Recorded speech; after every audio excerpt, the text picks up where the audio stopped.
तो हेलो दोस्तों, कैसे हैं आप सब। मैं आशा करता हूँ आप लोग बिल्कुल ठीक होंगे।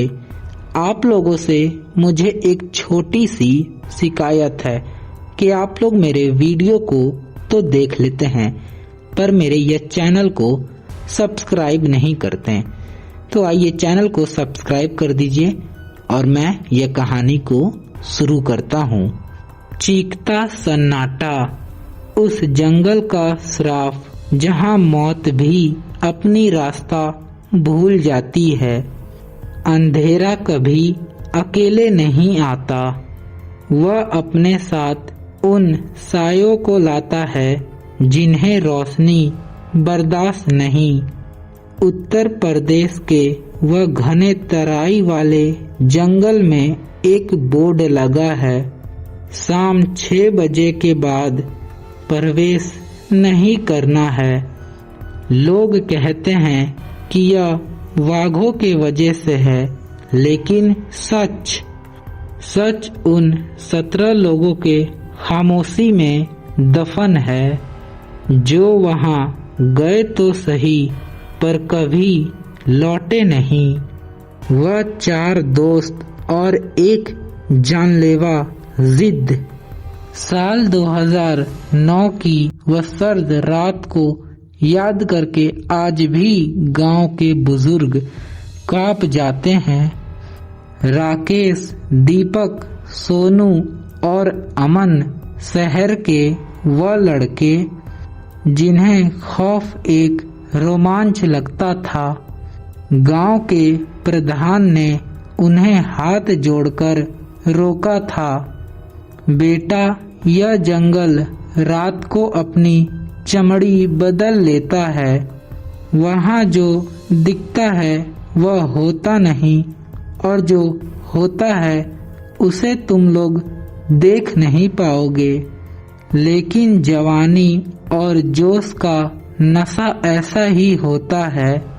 उन्होंने हंसकर प्रधान की बात टाल दी और अपनी जीप लेकर जंगल की वह कोर एरिया में घुस गए जहां सूरज की रोशनी भी आने से डरती थी।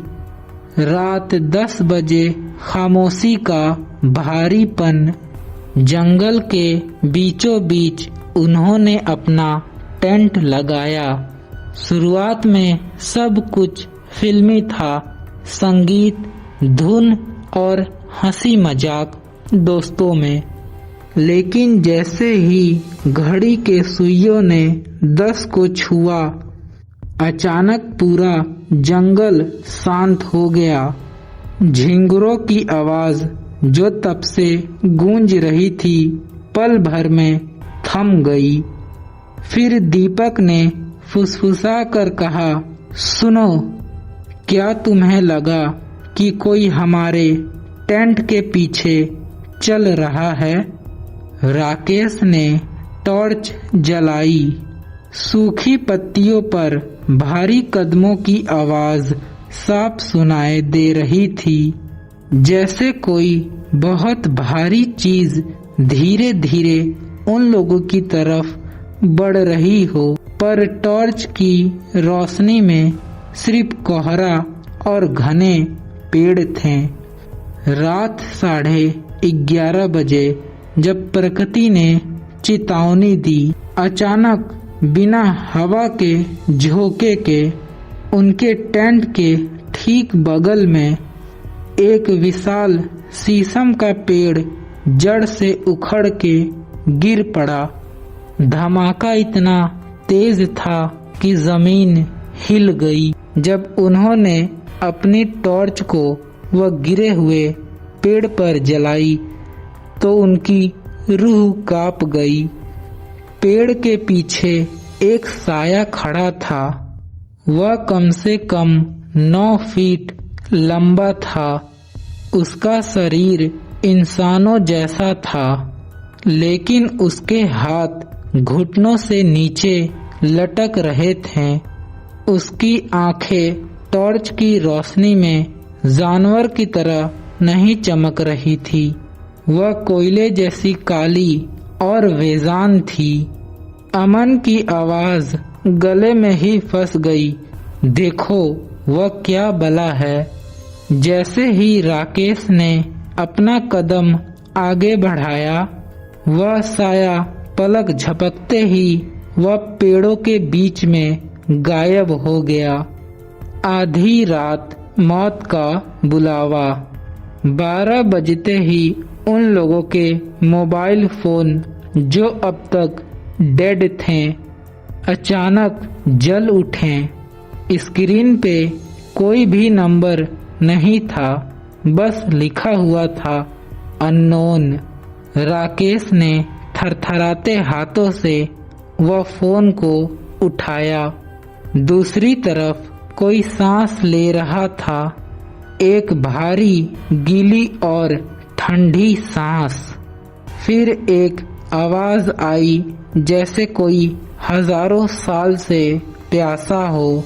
भाग जाओ, अभी भी तुम लोगों के पास वक्त है, वरना वह तुम्हें अपना हिस्सा बना लेगा। लाइन कट गई और ठीक उसी पल सोनू, जो टेंट के बाहर पानी लेने के लिए गया था, वह हमेशा के लिए खामोश हो गया। जब वो लोग सोनू को ढूंढने के लिए निकले तो सोनू का एक जैकेट मिला झाड़ियों के बीच, जो पूरे तरीके से फटा हुआ था, पर उस पे खून का एक भी कतरा नहीं था। कुछ दूर आगे जाने के बाद एक बरगद के पेड़ के नीचे सोनू खड़ा था। पीठ उनकी तरफ थी। अमन ने राहत की सांस ली। सुनो सोनू, तुम यहाँ पे क्या कर रहे हो? तुम ठीक तो हो? फिर सोनू धीरे से पलटा, लेकिन वह सोनू नहीं था। उसका जबड़ा नीचे की ओर लटका हुआ था। उसकी गर्दन एक अजीब तरीके से मुड़ी हुई थी, जैसे किसी ने मोड़ दिया हो, और उसकी आंखों के जगह बस 2 काले गहरे गड्ढे थे। उसने एक भयानक आवाज में कहा, तुम यहाँ पे क्यों आए हो? अब तुम कभी बाहर नहीं जा पाओगे। सोनू का शरीर अचानक पीछे की ओर खींचने लगा, जैसे कोई अनदेखी ताकत उसे अंधेरे में खींच रही हो। उसके बाद उसकी एक दिल दहला देने वाली सिर्फ चीख सुनाई दी, और फिर सन्नाटा। सुबह का सच। सिर्फ एक गवाह। अगली सुबह वन रक्षकों को जंगल के किनारे राकेश मिला।